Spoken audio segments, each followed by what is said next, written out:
Hello everyone. Today we will be talking about EE313 electronics laboratory term project. We are group 67 and I am Hasan Doğan, a third year electrical engineering student. And I'm Artun Özsoy, also a third year electrical and electronics engineering student.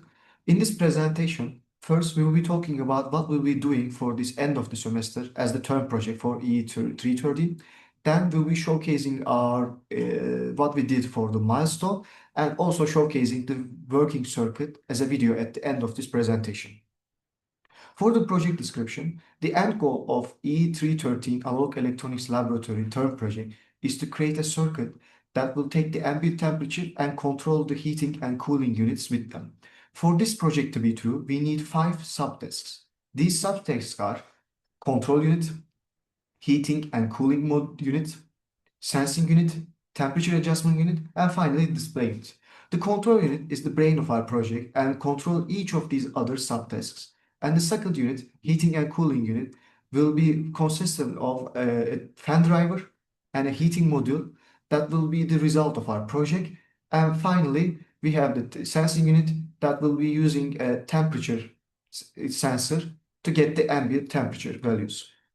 And the fourth unit is temperature adjustment unit, and it is intended to be a circuitry that's taking out inputs from the ambient temperature and by setting a voltage level, outputting some suitable values to control the system.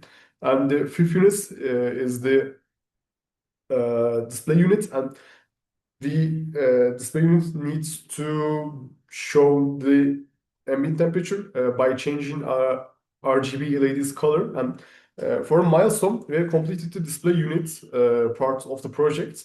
And let's analyze the display unit. Here you can see the overall space simulation of our RGB unit. And to simulate potentiometer, we sweep a 6 volts voltage source from 0 to 6 volts.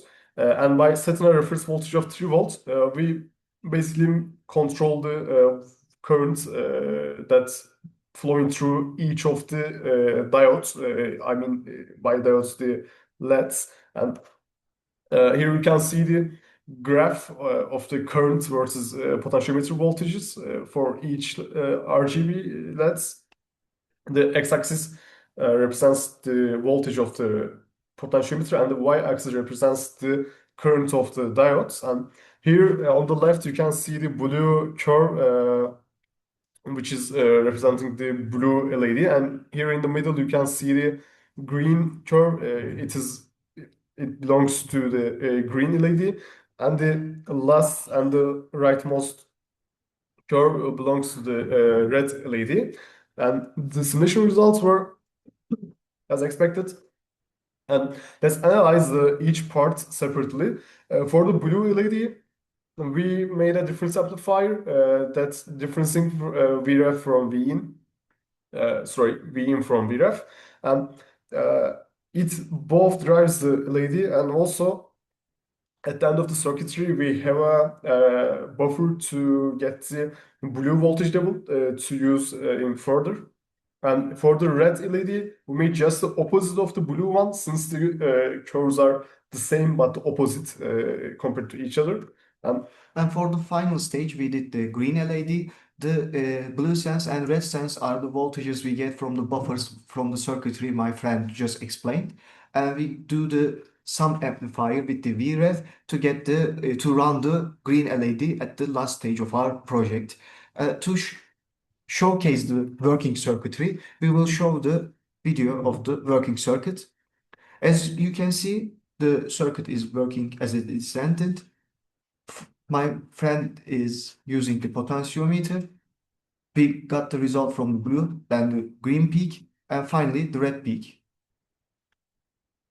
And as my friend turning the potentiometer from one point to the another, you can see the other peaks as well again. To sum up, today we have shown you our current progress and the project description. Thank you for watching us.